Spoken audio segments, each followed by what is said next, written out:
Tell Us About Yourself is sponsored by bonusround.ca, streaming Canada's classic game shows on demand. Dive into the golden age of television with thousands of episodes of Canadian series that defined an era from anywhere in the world, all for just $1.99 a month. From iconic shows like Let's Make a Deal and Definition to cult classics like Bumper Stumpers and The Mad Dash, bonusround.ca brings you timeless entertainment that's fun, enlightening, and affordable. For less than the price of a cup of coffee, relive the magic of Canadian television history. Subscribe now at bonusround.ca for $1.99, download the free Bonus Round app on iOS, Android, and Roku, and turn every night into Game Show Night. By Game Show Forensics. In a world where game show imperfections go unchecked, where judgment calls are questionable, and where clocks tick with unsynced inaccuracy, there is but one elite force to investigate it all. Armed with the latest in atomic electromagnetometer and gas chromatography mass spectrometry technology, Game Show Forensics is always on the case. Join Robert McKee and his elite squad of game show scientists as they dive headfirst into the most absurd depths possible at GameShowForensics.com. Adult discretion is advised. And by The Inn at Leola Village. Nestled in the heart of picturesque Pennsylvania, the Inn at Leola Village is a sanctuary of luxury and relaxation. Indulge in the timeless beauty of their historic suites, each meticulously designed to transport you to a bygone era of elegance and grace. Experience the culinary delights of their award-winning Italian restaurant, where every dish is a masterpiece crafted from the finest local ingredients. From romantic getaways to corporate retreats, the Inn at Leola Village offers a haven for every occasion. Unwind at the spa, stroll through the lush gardens, and let the stress of everyday life melt away. Make your reservation today at theinnatleolavillage.com or call the front desk at area code 717-656-7002. The Inn at Leola Village, an oasis of luxury. Tell Us About Yourself. Conversations with Game Show Contestants is produced in partnership with the Strong National Museum of Play in Rochester, New York, one of the largest history museums in the United States, and one of the leading museums serving families with highly interactive exhibits and programs. Since 1968, the Strong Museum has been dedicated to exploring the ways in which play encourages learning, creativity, and discovery, and how it illuminates cultural history. And their National Archives of Game Show History. Founded by industry veterans Bob Bowden and Howard Blumenthal, the archive is home to thousands of artifacts representing over 80 years of broadcasting, including props, set designs, video interviews with game show professionals, and other iconic elements from the history of television at play. For more information about the National Archives of Game Show History or the Strong National Museum of Play, visit museumofplay.org or call area code 585-263-2700. Blue 35.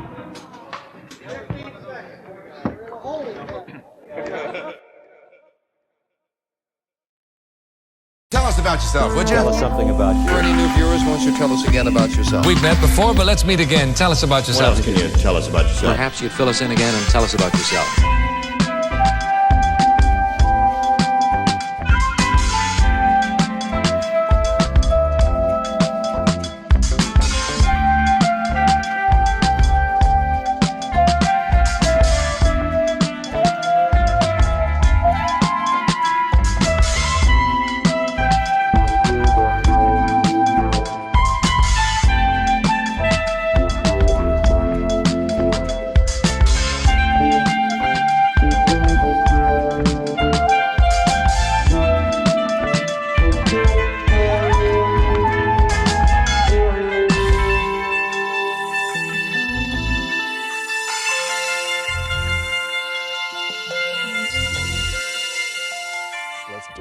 Well, we actually do have a special message for you from someone at Jeopardy.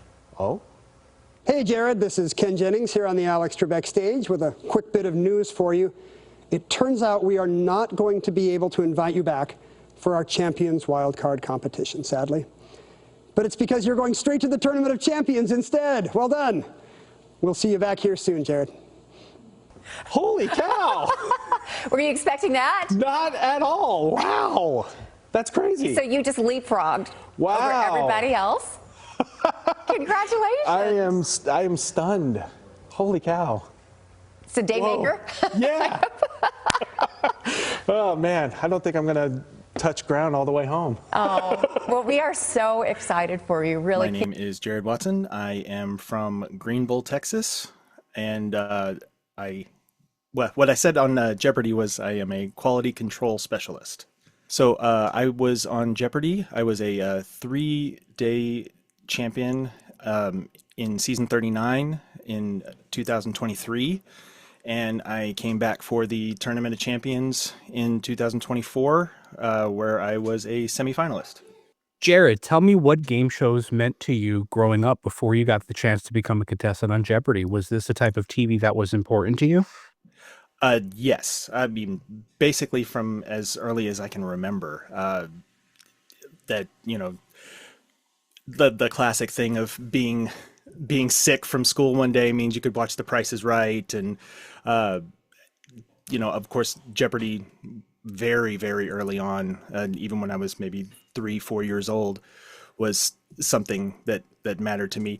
And I didn't really realize until like I started looking back now how early that was in the Trebek run, because you know, when I was 4 years old, it had only been back on the air for like 2 years, but to me, it still felt like it had always been there.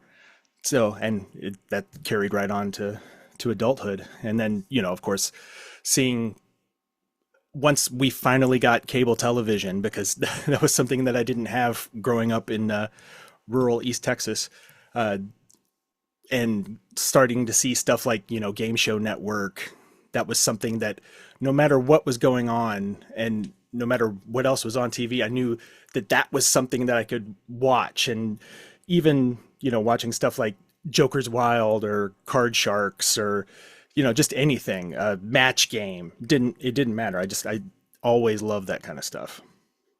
Sure. Yeah. Game Show Network is one of those things that, you know, I remember hearing about, I love documentaries, love YouTube documentaries. I was watching one about the history of hip hop because I love hip hop music. And one of the things that propelled hip hop to be the cultural force that it was in New York in the 70s was the New York City blackout of 1977. What happened was all the lights went out, and because there were no lights, there's no security, there was no alarms, any of that. People were looting the stores and taking all the equipment. But all of a sudden, you had all these people in the area who had the tools to make this music that kind of became the sound of the future. Game Show Network to me is that for game show fans. It was just this well that sprung up in the middle of nowhere and just created these like super fans that suddenly are being raised on like 3 decades of game show reruns. And I don't know that we really had that before Game Show Network. That's a relatively new phenomenon, because there was stuff like the USA repeats and all that, but nothing as in depth as Game Show Network was, especially in those early days. Yeah, and then also you just got the depth and breadth of what game shows have represented over the last, you know, 30, 40 years, all combined in one place. So you would see stuff that you're familiar with, you know, like the Price is Right or something, that's stuff that's still currently on. But then you see stuff from the 70s or even the 60s that is familiar but unfamiliar, and I think would also be fertile breeding ground for people to come up with new ideas and twists, and then also just reboots of stuff that's been off the air for a decade or two, and people growing up with that stuff in their brains, you know, when they finally come to the age where they can start developing these things for themselves and get in the position where they can do that, then yeah, they've got all of this material to draw on in their lives to generate this stuff. Super influential. And I know that a lot of people in the game show industry today fell in love with that kind of TV because of things like Game Show Network. And so it's cool to see those people ascend to that other rank, and it's to have that shared influence is super cool. It's interesting watching shows out of context. When I was watching Game Show Network back in the day, Family Feud was always one that confused me because I think I saw the Ray Combs version first, and then I saw Richard Dawson. And even at like 7 years old, however old I was watching it, I was like, this looks different. This looks older. And I had no Yeah. concept as to why there would be two different versions of the same show. Yeah, no, and that it was the same for me. That I grew up contemporaneous with the Ray Combs version of Family Feud, and it's bright primary colors, the reds and blues, and then you go back to the Richard Dawson, and it's all like brown and just more muted beige. But I mean, I still loved the Richard Dawson version, mostly because I was a fan of Hogan's Heroes reruns at that time also, so I had a connection to that. But still, like the Ray Combs version of it feels more nostalgic to me specifically. Yeah, absolutely. I didn't really grow up with much 70s TV, so it felt ancient to me. And again, I just like had no concept of revivals and a show going off the air and coming back. And but even that is like a new concept that came about from watching Game Show Network. It's just incredible how influential that particular channel was. I have been having a lot of fun lately exploring the idea of game shows as a launching point for so many different hobbies. I've talked to people who wanted to become set designers because of game shows. I talked to people who wanted to become musicians because of game shows. They've wanted to become hosts. They've wanted to become teachers. They wanted to become all kinds of things that I feel like game shows sort of satisfy those nutrients. There are so many different aspects of this hobby. What about game shows interests you the most? Give me like your top 3 if applicable. Well, that's a very interesting question. I would say that the primary thing for game shows for me is that they are kind of comforting. They're almost like comfort food television, where most of the time you don't really need much context to just drop in and out of an episode, and within the first 30 seconds they've explained the game, you're up to speed, and you can just sit and enjoy and watch it. So I find it very relaxing in that way, and it's a good way to unwind. Like even now, to wind down at the end of the night, we'll watch 2 or 3 episodes of like Supermarket Sweep or something from the 90s, just because we find it relaxing. So I think that was kind of always the primary draw for me, is just that it was something that was just very comforting to watch. Now with stuff like Jeopardy and even other quiz shows from my childhood, stuff like even like Double Dare or Debt or things like that, or Win Ben Stein's Money. I was drawn to quiz shows primarily above anything else, just because I did find out pretty early that I had a knack for trivia and just remembering things, and it did feel like something that I could compete at, even if it was just on the level of sitting on my couch in my living room answering the questions. That still felt like a means of competing, even if I never dreamed that I would actually be on the show at any point. So that did engage me, just the material. And, a lot of other games have trivia elements to them too. Even, something like Joker's Wild, or, I mean, even to an extent, something like Family Feud, to where it's a survey, but you still are trying to identify the missing pieces of information. Oh, sure. Yeah, it takes some brain power. Absolutely. Yeah. So that still felt in the same realm, even if it wasn't exactly the same. So I think those were the primary draws to me. And then, just getting the secondhand satisfaction and thrill of seeing someone else win a bunch of money or win a car or, things like that. Sure. Always were satisfying to me. Quiz shows, I feel like quiz shows are aspirational to younger kids, like when they're in elementary school. Jeopardy is one of those shows that uh, that gets a foothold in a kid's life early on, because the way game shows are a jumping off point to so many different hobbies or aspirations. Jeopardy is that in and of itself. It's an entry point into reading, into knowledge, into Quiz Bowl, into any of those things. Yeah. It's just great to hear that Jeopardy is still like a a an influence in contestants' lives. Like I that was one of those shows that, and I look back and realize just how significant it was, even down to the time spent with family, competing and answering things and being impressed with each other. They're aspirational in that way, I think, to kids who like to learn, or kids that are smart, because I think it's easy to be misunderstood when you're a young, intelligent kid. And so to be able to see people win money and succeed and be celebrated for that is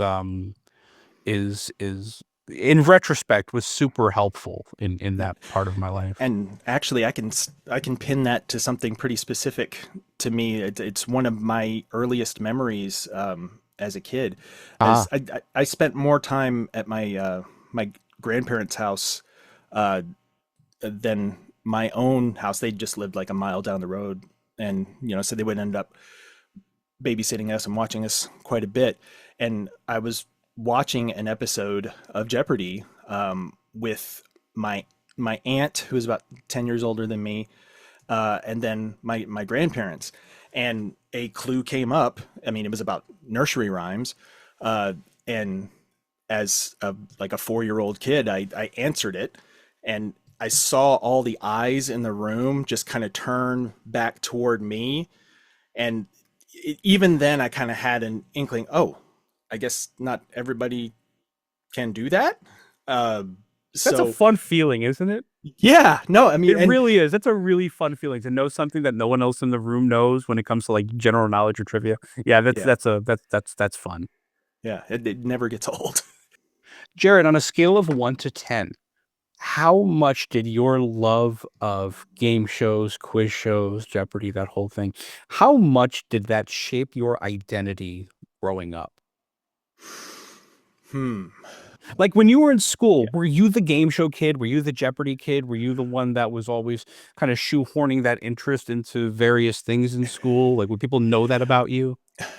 So I would have to say that up to a point, that would probably be like an 8 or a 9 out of 10 for my identity. Like I was always in the the gifted and talented classes, but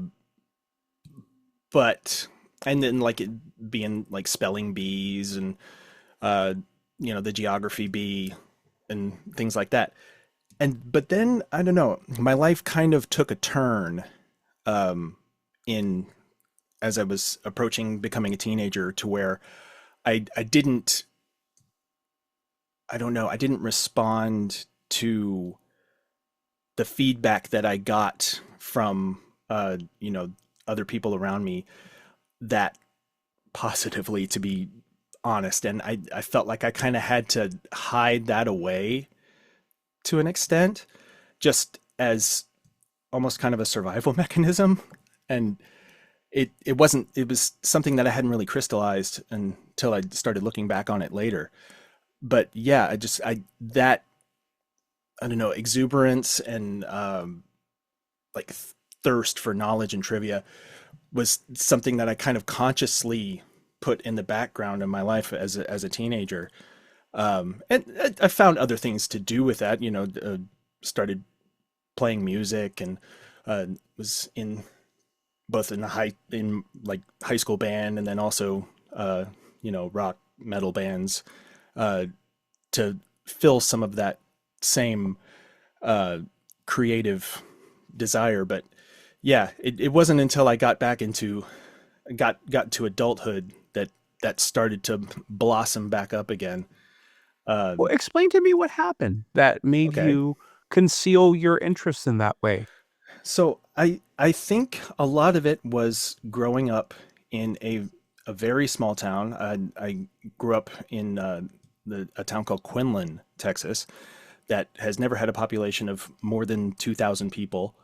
And Is there a Dr. Pepper plant in Quinlan? no, I think the Dr. Pepper was in Dublin. Oh, got it. Okay. I don't know why. Yeah. I don't know. That name is in my head for some reason. Anyway, yeah. Oh, but yeah, so there were not very many people that thought that like intelligence or what they would call book learning, book knowledge was something that was particularly positive. And it felt almost kind of stigmatized. Well, and it's something that my first grade teacher, the Dallas Morning News, actually reached out to her when they did a piece on me around my original Jeopardy run, where they talked to my first grade teacher because I had mentioned that she was someone that was pretty formative and influential in me as a little kid. And one of the things that she said was he was a little full of himself, as very bright kids can be. And I think I didn't realize, I probably was, kind of a know-it-all kid that I don't know how particularly nice I was about it. Yeah, you know what though? Sorry. I feel like kids are supposed to be that way. When you're young, you aspire to know things and then you're celebrated for it. You're not really privy to the complexities of those feelings when you're in first grade. I remember being 5 years old and being proud of being able to spell anything. I used to tell people to give me words. I would dare people to give me words, and I would always be first raising my hand for that kind of stuff. You're supposed to be, and it's I don't know that I agree with the term "full of yourself." That implies something that I don't think is there yet when you're that young. I think you're just used to being celebrated. Yeah. Well, and it should be the point to always be hungry to explore and discover new things and learn new facts and learn new subjects. And I feel like that's something that should always be encouraged and fostered in children. But Absolutely. yeah, I mean, and Jeopardy is a perfect entry point into that as well, because that when I think about the educational value of the show, I never really give much thought to the fact that it is different categories every day. You're building up your general knowledge, but you're also being introduced to things that you might not learn about otherwise. You're not learning a whole lot about French history in elementary school. You're not learning a whole lot about algebra or pop culture or food, in elementary school. You don't get introduced to much Aristophanes in first grade. So No, that's true. Unless you're someone like us. Yeah. So, but yeah, and that was I definitely did not come into this expecting to be a kind of a downer. But no, it's not a downer at all. And honestly, I ask about it because the experience, what I understand from what you've explained about the experience, resonates with me to a certain degree. I feel like kids reach a point in their lives when the people around them aren't necessarily as interested in learning or academics as they might be. You know what I mean? Other stuff comes into play. And so I totally understand. I mean, Jared, even to this day, as much as I love doing this stuff in podcasting and being a contestant in game shows and all that stuff, I mean, I love it. I absolutely love it. Do I feel 100% comfortable professing my love for that thing to that degree to everyone in my life? I don't know. even to this day. And you know what I mean? And that has nothing Yeah. to do with not liking it or nothing to do with, it's just there's a primal sort of, there's a social kind of, I don't know, hierarchy in a way, to where because I totally agree. I mean, there will be times where I'm, sitting at my desk at work, and I'll hear a couple of other people talking about some subject, and there are definitely things, that they will get wrong, and I know what the right answer is, but it's not worth it to me to try and engage in that way, even though I feel like I could probably contribute positively to it, just because I have been conditioned over my life that not everybody responds to that very kindly. And sure. No, I understand 100%. And then, Yeah. as we get older, we look at kids that are really excited about the things in their lives, are really excited about their toys or about their cards or about their, whatever it might be. And we sort of reminisce and remember when it was not so complicated to just love things unconditionally and to be proud of loving those things unconditionally. Yes. I'm there more than I might realize. I understand exactly what you're saying.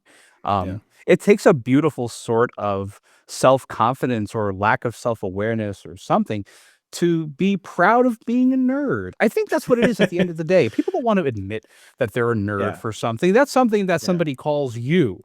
You know what I mean? Yeah. Yeah. And I mean, there has been a lot of movement, I'd say, in the last, 10, 15 years to destigmatize that to some level. Like, I don't think it's,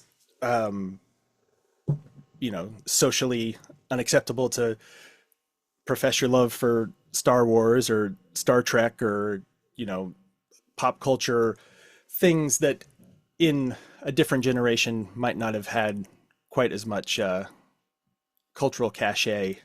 But also, yeah, it has always just kind of felt that, well, I mean, it's almost in the same vein as, being extra about something, just where it's like, oh, okay, so you took the time to read this and that and know all of these things. I mean, what's that ever going to do for you in your life or whatever? Yeah, like you don't want to be too much.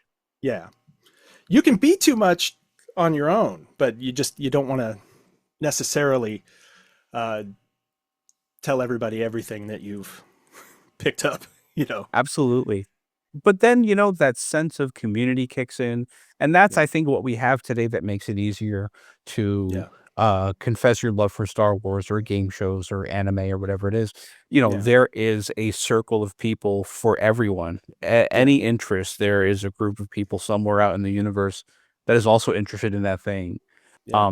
When you finally made it on Jeopardy, what did that do for those feelings? Did it make you proud to be a game show nerd again? Did any of that urge to hide those interests fall away? Did it become stronger, more or less the same? So I would say that getting on Jeopardy helped me connect back to the person that I was when I was 5 and 6 years old. It kind of helped me come full circle back around to that and almost kind of be my whole self again in a way that I didn't even know that I wasn't before then. And it was 100% validating, and empowering. And it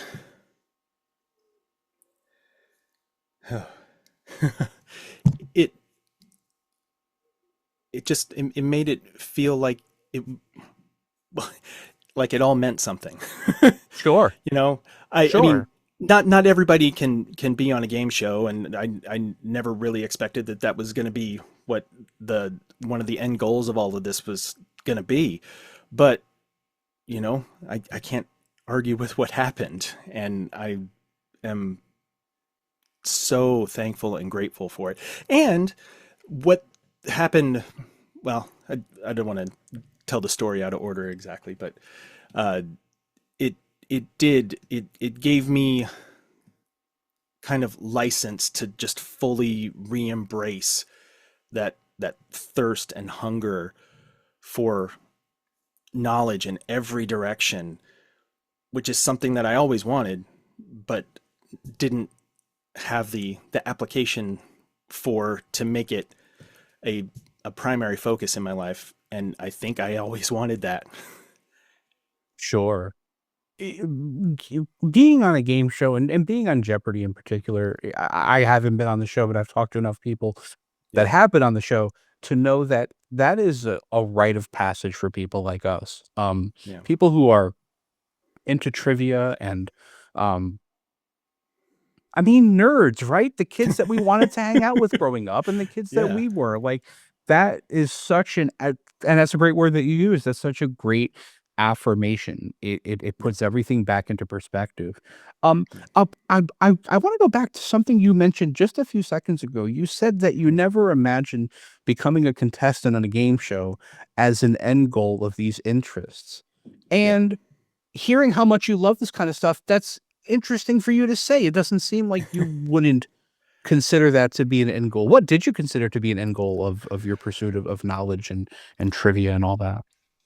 Just learning it for my own sake. Just because I found the material inherently interesting. I think I've always kind of felt that life is about connections, and that in learning more things, you can make more of those connections, and just one piece at a time make the world and the universe make more sense to myself is, you know, I think what always kind of drove that pursuit. Personal enrichment. Yeah. I think that's what it was about for me as a kid, for sure. You were a 3-day champion. I feel like there's a difference between getting on the show and getting on the show and winning. I mean, talk about validation, right? To be a Jeopardy champion. Yeah. And I think the wildest thing in that was that I won the Thursday and Friday games of that week, and that was the last taping day of that week. So I went home for a week, and there was a week where I was just having to somehow do something close to my job at work for a week while I was in reality, the 2-day Jeopardy champion, where I don't think, my feet hit the ground that entire week at work. But at the same time, I would have called out every day that week. I don't know that I'd be able to focus on work. I'll be honest with you. I'd be calling out I'd be coming in late. Every day. Focus was not even in the same state as where I was. Right. And I mean, there were. And this is something that I'll always remember. We will occasionally drive like golf carts, because I work at a pretty big facility, and there was a guy that just like jumped out of like a building or something as I was coming up in a golf cart, and the thought just popped into my head. It's like, hey man, you just almost got run over by the current Jeopardy champion. But right. And it's just these kind of weird thoughts that you would never think you would have the reason or opportunity to consider in your lifetime. So yeah, I think that will always be the most surreal week of my life. I mean, I can imagine. It's an unbelievable experience, especially for the experience to carry on over multiple days, and then it enters your real life. You know what I mean? Now Yeah. I mean, I had somewhat the same experience when I was on Millionaire. I was on a Friday, Mhm. and I came back that Monday. They taped the shows back to back. I didn't have to leave, but there was a Yeah. weekend in between where I couldn't tell anyone how I did. They saw me get up to, the $5,000 question, and that's all I could say. And that was a very surreal thing to kind of be in limbo. You know what I mean? Where I'm Yeah. like halfway through the experience. Yeah. Yeah. Well, and I mean, I I taped in March of that year, and it didn't air until June. So I mean, there were about, you know, 5 or 6 people that knew why I went, why I took time off for those 2 days. Um, but between then and uh, June, it was, the longest, whatever that is, 4 or 5 months of my life, just waiting for all of that to unfold. When you think about your original run on Jeopardy, are there any correct responses in particular that you are specifically proud of? So, um, I mean, obviously, one of the biggest ones was getting Final Jeopardy uh, correct in my first game, because I went into Final Jeopardy in second place, so I had to get it right to win the game. Um, and it was uh, the answer basically boiled down to the the country that the only country whose capital has a religion in its name, and the country also has that same religion in it, and it's Pakistan, uh, the Islamic Republic of Pakistan, and then Islamabad as the capital. And that was, that was the one that made everything else happen. So I mean, I think I'm always going to have fond memories of that one, to the point that uh, when I was on the plane going back home, I just opened up my flashcard app and was just doing a few more cards, because I knew I was going to come back in a week, so might as well stay fresh on everything. And one of the first things that came up was my World Capitals deck, and one of the first cards was Pakistan, Islamabad, and I took a screenshot of it. It's like, that's the flashcard that just won me $14,000. So that's always going to be, I think, number one, especially in the original run. It's also very few contestants that manage to secure themselves a runaway game, which you did in your last one before you were defeated. I can imagine that probably felt pretty cool. Yes, especially since I got Final Jeopardy wrong, so that it was nice to have a runaway for that. Absolutely, a little safety cushion.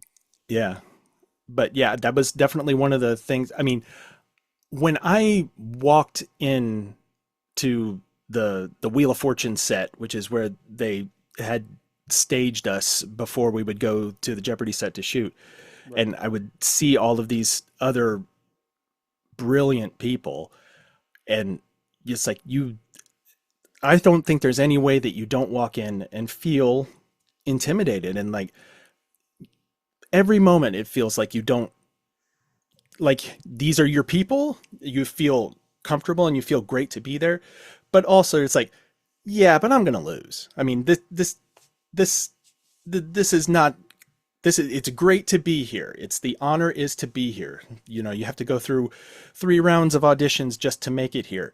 That's the prize. Winning is just like a whole other stratosphere away from that. And I think it's also just, kind of a self-defense mechanism too, just so that you're kind of getting out ahead of the disappointment that you might feel for not winning. But then I did win, and then I won again, and it was, it was overwhelming in the best ways. Jared, this sounds like this was an emotional experience for you, being on the show and winning what you did. It sounds like it really hits you deep. It does, and I think that's something that a lot of Jeopardy contestants have in common, because I've been fortunate enough to stay in contact with almost everybody that I've been involved with the show with, and lots more. And I think that's one of the things that we all bond over, is just how intense and emotional the entire process is. Mostly good, but I mean, there are definitely some things that you have to process after the fact too. And I've said more than once in some of the forums that we are on together, that's like, you are never going to find a lack of people willing to talk about any feelings or any type of way that you might feel about your experience. And it's like, you'll find 20 or 30 people just waiting to validate and share stories of their own and just commiserate over this wild, crazy experience. Absolutely. And I'm sure that there was a little bit of disappointment in your eventual loss, Oh yeah. but I imagine even that was cushioned to a certain degree, at least I hope it was, by that same community. Even in as isolating an experience as uh, defeat is in this context, to have people to, like you said, commiserate with you, that's a wonderful thing to have. Yeah. Now, I mean, there was definitely a delay in that, because when I I can only speak from my own experience, but I didn't know anybody in the Jeopardy community until after my original run had aired, basically. Uh, so it's like I had that time from the end of, well, like the first week of April uh, to June, to just kind of work through it myself as best I could. And then when the episodes started airing, then the other alumni will start finding you, and then you can really start integrating yourself with the community, and it's something that is almost instantaneous. It feels like, and we're always thrilled to have new players come in, and we're just as silly and irreverent as any other group of people that you would find on any other subject. But it is also, it's a great place for, just a great group of people to talk about almost anything with. And I'm feel incredibly fortunate to have fallen into, well, and also it's this group that has the same interest that I always did. And it was, and growing up in a place where I felt so isolated and alone in a lot of that kind of interest, to finally have this world open up where there's all these people that care about all the same things and learning all the same things as I did, it feels like I finally felt like a part of a community. I felt like I found my people. Sure. It's never too awesome. late. It's never too late for that feeling, I think. Yeah. Yeah. Well, and I long thought that it was way too late, because I had already started a career and a family and all of that. And I was like, I would still send off the online test for Jeopardy every year, but that was just kind of a hobby pipe dream just off to the side, while I'm trying to be, a responsible, breadwinning husband and father. But that has changed so much uh, since I was on the show, just because it kind of shows me that those other parts of my life mattered too, and they can all be part of you at the same time. You don't have to put one away in pursuit of the other. It's like they can all live together in the same person. And Absolutely. That's a great it's a great outlook. That's a great philosophy, and it's one that takes a lot of self-reflection and analysis, and it takes a lot to arrive at that. I remember when I first started podcasting, even before this show, and I'd always wanted to do something like this with my life. I grew up from wanting to be a game show host to just wanting to talk to people for a living, and this to me was a way to scratch that itch. And I remember being nervous about juggling this as well as a full-time job, and I was like, there can't be room for both. But then you try it, and of course there is, because it's a cliched phrase, but when there's a will, there's a way. Like if you want it, it will happen. yeah. Yeah, if you make the time for it, all of a sudden you find out there is the time for it. Yeah. Yeah. And everything absolutely. else. Yeah. Were you recognized in public at all post Jeopardy? It was few and far between, I would say. I expected more of it to happen just in my community, just because, it's a pretty small town / city.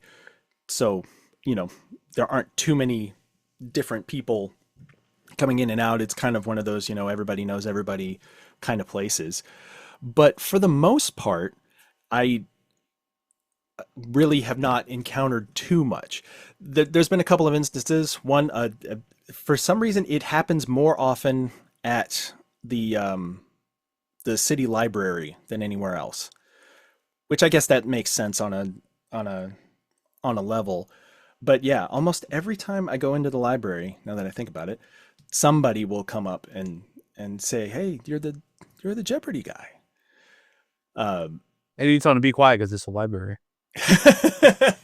Yeah, but I'm happy to talk about it. I don't think I'll ever get tired of talking about the whole experience. And it's always cool when no one ever comes up to ask if you were the person on Jeopardy to be a jerk. It just it doesn't even occur to me that could even be a possibility. It's always, it's like a universal good. yeah. Well, and I think that's part of the whole mix of all of this. Is like, it feels like Jeopardy is the show where there is still some like cultural cachet in been involved in it, in just being on the show. It's a a cultural signifier in some way, where just like, oh man, you were on Jeopardy, that's cool. Absolutely. And the longevity of the show, I think, gives it something that being on Millionaire doesn't. Because to me, that's the other show that has a bit of a pedigree, attached to it. Where if you hear somebody who's on that show, it must mean they're really smart. It must mean something great about them. But the fact that Jeopardy has been on for so long, that is a bulletproof item for a resume. Yeah, well, and it's like I said, it's like, if nothing else going on Jeopardy, it's like I will have a permanent icebreaker at any event for the rest of my life. Yep. So that, as someone that has a little bit of inhibition socializing, that's a helpful thing to have. Walking into the Tournament of Champions you must have been feeling yourself. You must have been feeling that confidence. Tell me about nerves heading into your return to Jeopardy as a champion, playing against other champions. So that happened in stages to me. So at first, well, okay, so I talked about how there was a week in between the first 2 games and the last 2 games of my original run. In that week on the Inside Jeopardy podcast, that was when they announced the champions wild card. So it's like I was listening to it. I was actually on top of an X-ray vault trying to get some like cases down, like from a ladder, and I was listening to it, and Sarah Whitcomb Foss and Buzzy Cohen were talking about this champions wild card, saying that no matter what, if you have won a single game this season, you're coming back. And I almost fell off the ladder because that was already, because before that, I was just thinking, oh, well, man, if I want any kind of a chance to come back, then I need to win 5 games. I still need to win 3 more games. But then in that moment, I realized, oh, wow, no matter what happens when I go back next week, I'm still going to come back one more time after that. And so that meant to me, even when I lost, that, okay, well, now I can't stop anything. In fact, I need to ramp everything up. And I think that's really when both me and my wife just went into overdrive on prepping as much as we possibly could to make the most of whatever opportunity came to us, because the word didn't come for a very long time to us, what the format of the Champions Wildcard thing was going to be. And then they did the Champions Wildcard and Second Chance for previous seasons before they got to the current season that we were in. So we were waiting all of that time to find out what it was ultimately going to end up being. And then I think it was in maybe October before the TOC, I got one of the local news stations here in Dallas, CBS 11, the Jeopardy affiliate, reached out to me and said, "Hey, we would like you to come on and do an interview with us, talking about your Jeopardy experience." It's like, okay, yeah, great. That sounds awesome. And what that turned out to be was a couple of minutes where I talked to one of the news anchors about Jeopardy, and then they played this recording of Ken Jennings to us, saying, "Hey, Jared, just wanted to give you a word about the Champions Wildcard, and unfortunately we're not going to be able to invite you back for the Champions Wildcard because you're going straight to the Tournament of Champions instead." And that's a trip. Yeah, it was already surreal just being in the news studio where talking to Karen Borda, who is a legend in local DFW news media, and like standing by the green screen for the weather reports and all that stuff, and then to have that news dropped on me. And they come to find out they brought all of the 3-game champions from that season. They did that for their local news affiliates across the country. So Yogesh Rout and Jake D'Aruda and Melissa Clapper, Emmett Stanton, Kevin Bell, all of the 3-game champions got that same thing done to them at their local news station, and they did it all on the same day. And then cut together like a super cut of all of us reacting to it. And Brian Henniger also, because he was maybe the most surprised, although I think I gave some pretty stunned stuff too, because when they ran my thing on CBS 11 later that night, the other anchor was like, "Well, he was surprised, wasn't he?" And I was completely stunned. So then, yeah, I knew for sure I wasn't just going to the Champions Wildcard. I was going to go into the big dance.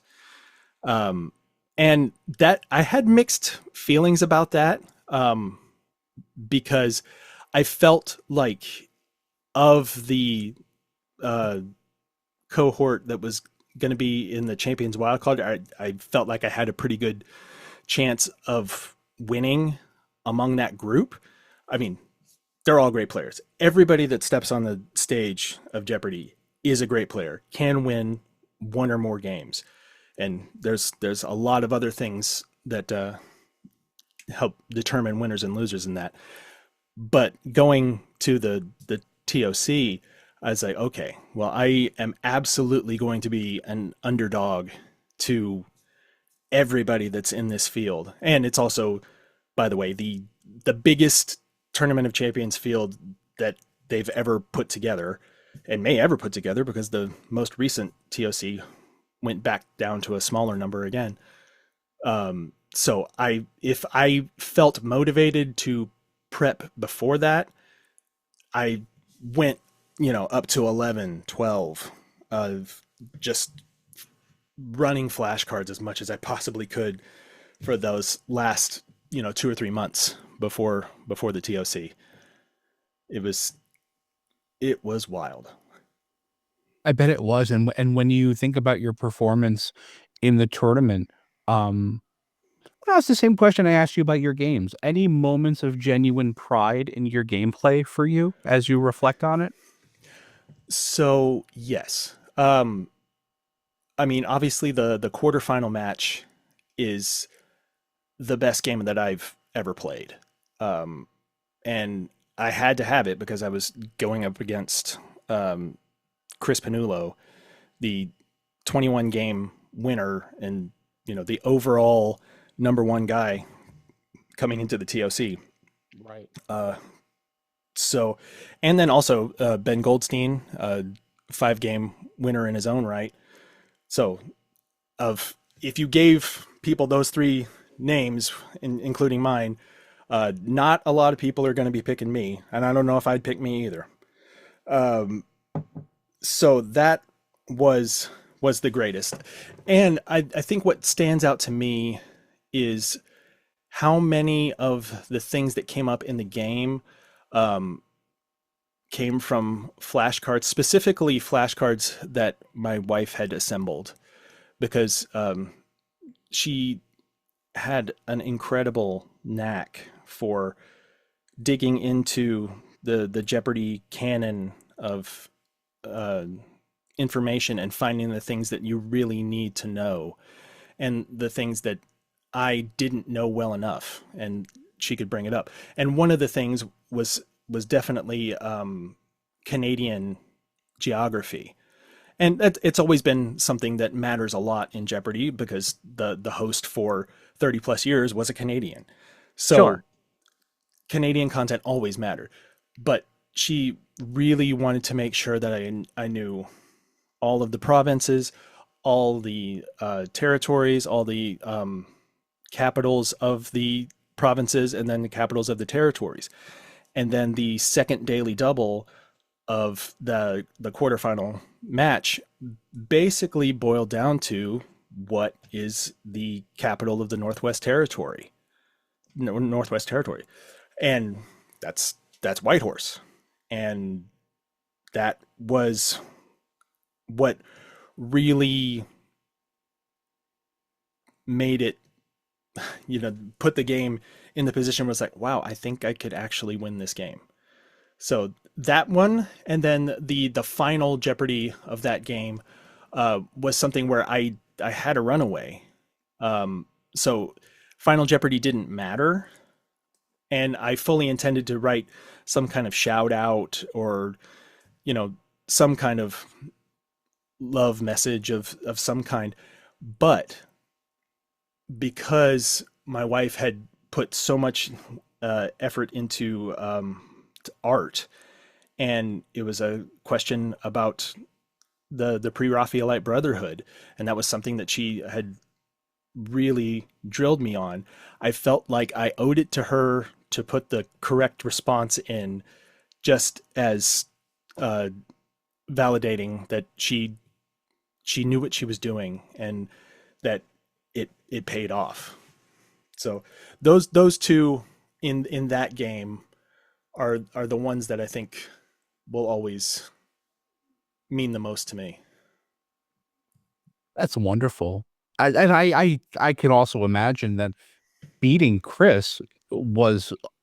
I mean, tell me how that felt going into the game, being so scared of this guy, and you beat him pretty well too. I mean, you can hear in the audio at the end of the episode when Ken said that I won the game. I said, "What is even happening right now?" Also, I was looking at the people that had come to watch me, and they were just, you know, gobsmacked that that I'd won the game, and it was, yeah. So in when they announced what the matchup was going to be, that it was going to be Chris, Ben, and me, I remember very distinctly, that what I thought in my head was like, well, okay, it's over. It's over before I even go out there. Because obviously I'm not going to beat Chris. I'm going to do my best, but I don't see how I'm going to beat this just juggernaut titan of a player. But then in that, I kind of had I've said before, it's like almost kind of a Tuesdays with Maury moment where it's like I died. My hopes for how I could do is like, hey, maybe I'll get in like some kind of favorable matchup where I could go against people that I think I have a chance against. All of that died.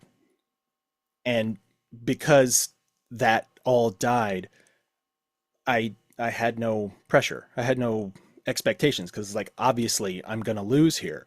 So why not just go for it? And I felt like really free on the stage of that game in a way that I hadn't felt before or since. I think I just felt completely expectationless. So, Well, if I could like armchair it for a second, yeah. it sounds like a reaping of the benefits of not holding yourself to a certain standard. And in just from what I've learned about you in the course of our conversation, the idea that being this kind of trivia juggernaut, but reserving it and not being proud of it and not really flexing it, it sounds like you were finally able to let that go for a minute. That's really interesting to hear that, like, you were able to harness like that power. And yeah, I mean, it kind of felt that way. I mean, it it feels uh, kind of pretentious to say, but it did. That is how it felt in that moment. It just it felt, you know, like the stars aligned, or whatever you would want to say. That I, I No, I you know, understand what you're saying. And listen, you have the success to back it up. I mean, yeah. a total of, what's my count here? $66,200. That is quite a reward for being Mr. Know-it-all. Yeah. What did that money do for you in your life? What were you able to see or accomplish as a result of winning? Okay. Well, I I did the fun stuff first. I bought two guitars. I bought a an electric drum kit, and I bought a telescope. It was like my dream telescope that I had been slowly saving little bits of money towards. So maybe, 5, 6 years down the line, I could finally buy one, and then I could buy one right that second, which was just absolutely insane to me. But the real big thing is happening right now, which is that we are in the process of closing on our first home, um, which is something that we had fully written off as something that we would ever be able to do in our lives. Uh, we've always had to rent homes and or apartments before that, and it just, we had several false starts and awful experiences trying to buy homes before now. And now it looks like it's in about 3 weeks, we're going to be closing and moving on a house, a brand new construction house that we've gotten to watch from, from the foundation up. So the surreal things have not stopped even a year after the Tournament of Champions, because what the money has been able to do for us is just astounding. It is astounding. Do you ever sit back and give thought to just how life-changing this experience was, and even the experiences that led you to Jeopardy? Do you ever just sit back and think about how much not only your circumstances have changed for the better, but even like yourself as a person, going from this kid who wants to know it all but doesn't want to let everyone know he knows it all, and to kind of keep that in reserve, to being the Jeopardy champion for 3 days, a semifinalist in the Tournament of Champions. Do you ever just think about how much has changed? That's mind-boggling. There's almost not a day that goes by that I don't have to kind of meditate on it in some capacity, because it's touched every aspect of my life and is still doing it. I mean, not only in that, we've gotten money that we never thought we were going to have to do things that we were never thinking we were going to be able to do. But it's, well, for one, it's introduced me to this group of friends that I believe are going to be lifelong friends, that I have gotten to know on a deep, deep level very quickly. And that has been just endlessly rewarding. And I talk to them basically every day. And then it's like, we've had some pretty heavy conversations in the interim about various subjects. So that, just having access to that is almost worth more than any amount of money that I could have ever won on the show. But then also just, that deep sense of validation, and that the hard work and effort can lead to great things. And that has been something that I've tried to take on to the rest of my life now.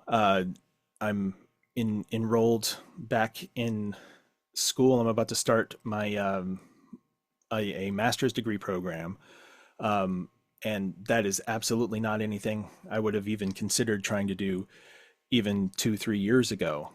But now it just feels like, I've tapped into something in myself that I either didn't know was there or didn't think would have any use in the broader scope of my life.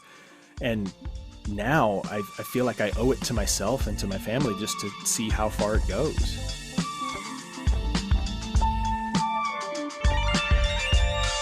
Tell Us About Yourself.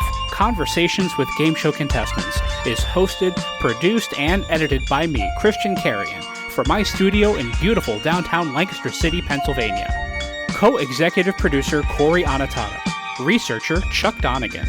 This has been a production of BuzzerBlog, the most popular game show website in the world, in partnership with the National Archives of Game Show History at the Strong National Museum of Play in Rochester, New York. For more information, visit museumofplay.org. Thank you so much for listening. I'm Christian Carrion. Good night.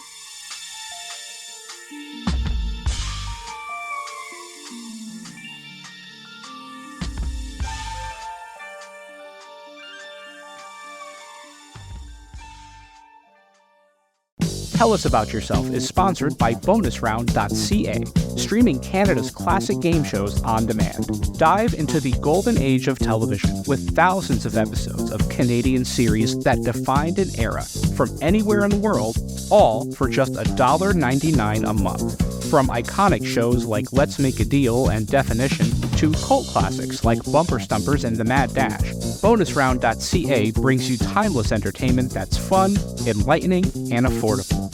For less than the price of a cup of coffee, relive the magic of Canadian television history. Subscribe now at bonusround.ca for $1.99, download the free Bonus Round app on iOS, Android, and Roku, and turn every night into Game Show Night. By Game Show Forensics. In a world where game show imperfections go unchecked, where judgment calls are questionable, and where clocks tick with unsynced inaccuracy, there is but one elite force to investigate it all. Armed with the latest in atomic electromagnetometer and gas chromatography mass spectrometry technology, Game Show Forensics is always on the case. Join Robert McKee and his elite squad of game show scientists as they dive headfirst into the most absurd depths possible at GameShowForensics.com. Adult discretion is advised. And by The Inn at Leola Village. Nestled in the heart of picturesque Pennsylvania, the Inn at Leola Village is a sanctuary of luxury and relaxation. Indulge in the timeless beauty of their historic suites, each meticulously designed to transport you to a bygone era of elegance and grace. Experience the culinary delights of their award-winning Italian restaurant, where every dish is a masterpiece crafted from the finest local ingredients. From romantic getaways to corporate retreats, the Inn at Leola Village offers a haven for every occasion. Unwind at the spa, stroll through the lush gardens, and let the stress of everyday life melt away. Make your reservation today at theinnatleolavillage.com or call the front desk at area code 717-656-7002. The Inn at Leola Village, an oasis of luxury.